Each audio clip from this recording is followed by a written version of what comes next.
کر، کسی کے شامی کباب کو دیکھ کر اور کسی کے الگ الگ عبادتوں کو دیکھ کر بہک مت جانا۔ صرف سفید کپڑے ایمان کی علامت نہیں ہے۔ ہمارے بزرگوں میں سے کسی نے یہ کہا تھا، میں آپ کو بتاتا ہوں، بگولا آپ اس کو کیا کہتے ہیں جو سفید والا ہوتا ہے؟ بگولا۔ ہاں، یہ ایک بار دریا کے کنارے آ کر بیٹھ گئے۔ بہت سفید ہوتا ہے، بہت صاف ستھرا ہوتا ہے، چھوٹی چھوٹی مچھلیاں جیسی بگولے کو دیکھی سوچنے لگی اللہ والے آ گئے، اور صاحب کہیں کہ جا کر کے ہم قدم بوسی کر کے آتے ہیں بہت، اور سر جھکائے بیٹھتا ہے بگولا، جب بھی بیٹھتا ہے سر جھکا کر بیٹھتا ہے، آنکھ بند کر کے بیٹھا ہے۔ مچھلیاں پاگل ہو گئی دیکھ کر اس کی خوبصورتی کو، اللہ والے ہیں، بڑے اللہ والے، اور جا کر ہم قدم چوم کر کے آئیں۔ جو بڑی مچھلیاں تھی، بوڑھی مچھلیاں تھی، وہ سمجھانے لگی چھوٹی مچھلیوں کو، خبردار وہ ڈاکو ہے، وہ چور ہے، قریب مت جانا، تمہیں چونچ مار کر لے جائے گا۔ چھوٹی مچھلیاں سمجھ نہیں رہی تھی، الٹا کوس رہی تھی بڑی مچھلیوں کو۔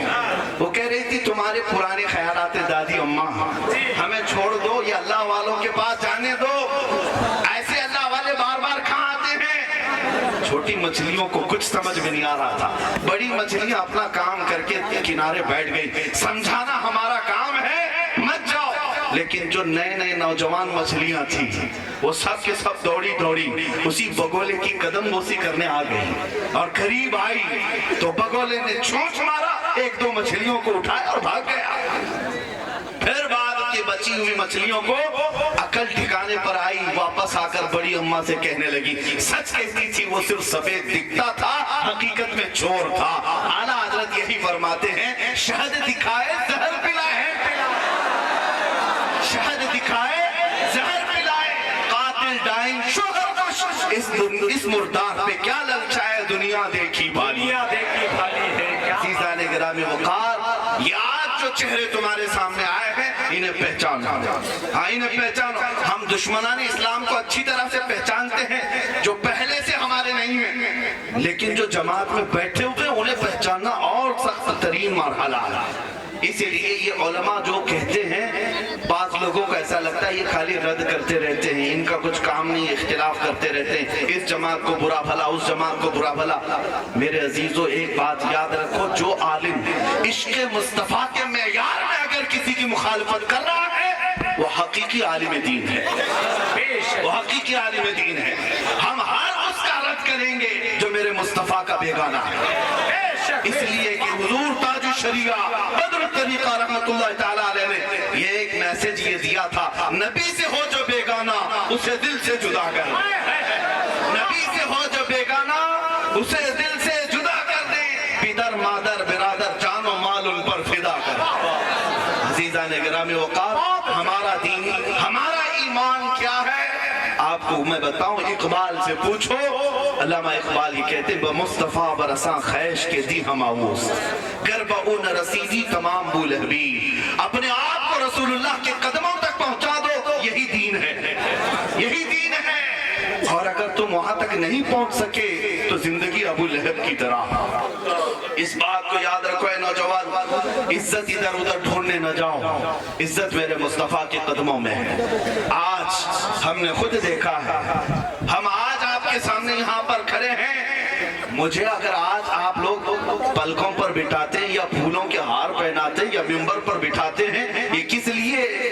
اس لیے نہیں کہ کوئی بڑی پارٹی کا نیتا ہے، یہاں پر جو عزت ملتی ہے وہ اس لیے نہیں کہ بہت بڑے باپ کا بیٹا ہے، مجھے جو بھی عزت ملتی ہے وہ میرے مصطفیٰ کی نسبت سے ملتی ہے۔ جب تک بکے نہ تھے تو کوئی پوچھتا نہ تھا، جب تک بکے نہ تھے تو کوئی پوچھتا نہ تھا، یا رسول اللہ تم نے خرید کر ہمیں انمول کر دیا۔ آپ دیکھیں دنیا میں حضور کی عزت پر بات کرنے والے کے لیے یہ عزت ہے، تو پھر قیامت میں الگ عزت ہے میرے عزیز، قیامت کی عزت الگ ہے۔ آپ کو پتا ہے وہی بلال حبشی جن کو مکہ والے پیروں میں رسی ڈال کر کھینچتے تھے اور ان کی ننگی پیٹھ پر گرم سل رکھی جاتی تھی، ان کے پیٹھ کا گوشت گرمی کی وجہ سے گل گیا تھا، مکہ والوں نے اتنی اذیتیں دی تھی، اتنی تکلیفیں دی تھی، لیکن وہ بلال حبشی ہمیشہ احد احد کا نعرہ لگاتے رہے اور جمے رہے اپنے دین پر، پھر آپ غلامی سے آزاد ہوئے، نبی پاک صلی اللہ تعالیٰ علیہ وسلم کی خدمت میں آئے، مدینہ طیبہ میں رہنے لگے، اور آپ کو پتہ ہے صرف 6 سال کے بعد حضور پاک صلی اللہ علیہ وسلم مدینہ سے واپس مکہ تشریف لا رہے ہیں۔ جب مکہ فتح ہو چکا تھا، 10,000 صحابہ کے ساتھ نبی پاک صلی اللہ علیہ وسلم جب دوبارہ مکہ میں تشریف لائے، بغیر جنگ و جدال کے مکہ فتح ہو گیا، مسجد حرم میں حضور صلی اللہ تعالیٰ علیہ وسلم تشریف لائے، سارے آلائشوں کو پاک کیا، اور اس کے بعد پہلی اذان دی جا رہی تھی حرم کعبہ میں، اور جانتے ہو اذان دینے کے لیے کس کو بلایا؟ بلال حبشی کو بلایا۔ نبی پاک صلی اللہ تعالیٰ علیہ وسلم نے آواز دی حضرت بلال کو، اور اذان کہاں؟ کعبے کی چھت پر چڑھ کر کے، کہ اوپر چڑھ کر کے اذان دی جائے۔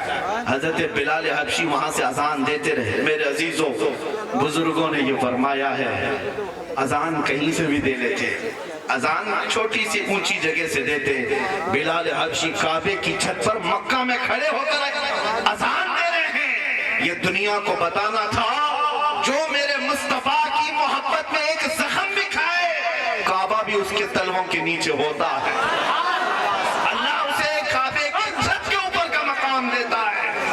جو نبی کا غلام ہو جائے دنیا میں، اسے اللہ تعالیٰ بہت بلندی عطا کرتا ہے، بہت بلندی عطا کرتا ہے۔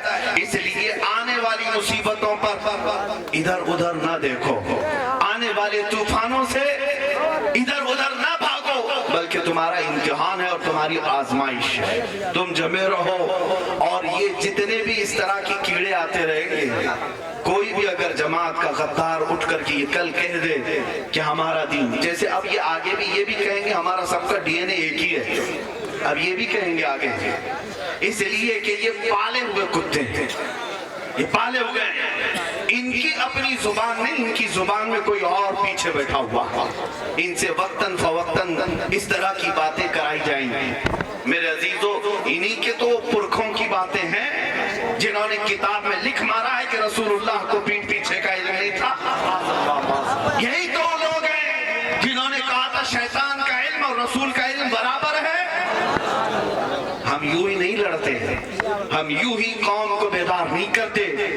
عزیزان گرامی وقار، ہمارے پاس جو کچھ بھی سرمایہ ہے نا، کچھ لوگ مجھ سے کہتے ہیں کہ کتنا ایگریسو ہو کر کے بولتے ہیں آپ، اتنا سخت لہجے میں کیوں بولتے ہیں؟ میرے عزیزوں، جس کے پاس لاسٹ چیز بچی ہوئی ہے، آخری چیز بچی ہوئی ہے، وہ بھی اگر تم چھیننے کی بات کرو گے تو کیا ہم نرم لہجے میں بات کریں؟ ہم نرم لہجے میں بات کریں؟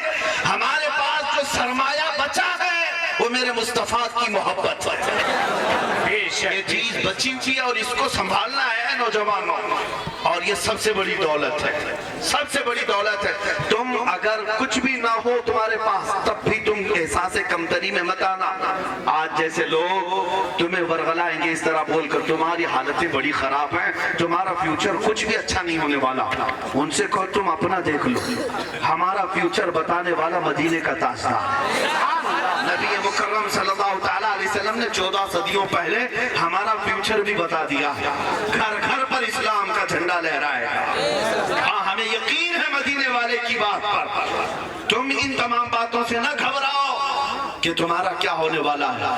تمہارے پاس جو دولت ہے وہ کون سی ہے میں آپ کو بتاتا ہوں۔ ایک بار نبی پاک صلی اللہ تعالیٰ علیہ وسلم جنگ سے واپس تشریف لائے، مال غنیمت تقسیم کر رہے تھے۔ ہم غریب ہیں اس لیے میں آپ سے یہ بات کر رہا ہوں، ہمارے پاس اب سرمایہ بھی نہیں رہ گیا، سیاست بھی نہیں رہ گئی، طاقت بھی نہیں رہ گئی، قیادت بھی نہیں رہ گئی، کچھ نہیں رہ گیا، لیکن پھر بھی میں آپ کو فخر کرنے کا ذریعہ بتاتا ہوں۔ فخر کرنے کا ذریعہ ہے تمہارے پاس، پراؤڈ فیل کرو گے۔ کیا چیز؟ حضور صلی اللہ علیہ وسلم صحابہ کو مال غنیمت بانٹ رہے تھے، اس میں انصار صحابہ جو مدینے کے تھے اور جو مہاجر صحابہ باہر سے ہجرت کر کے آئے تھے، دونوں کو مال تقسیم کرنا تھا۔ رسول پاک صلی اللہ علیہ وسلم نے مہاجر صحابہ کو مال زیادہ دے دیا اور انصار صحابہ کو مال کم دیا۔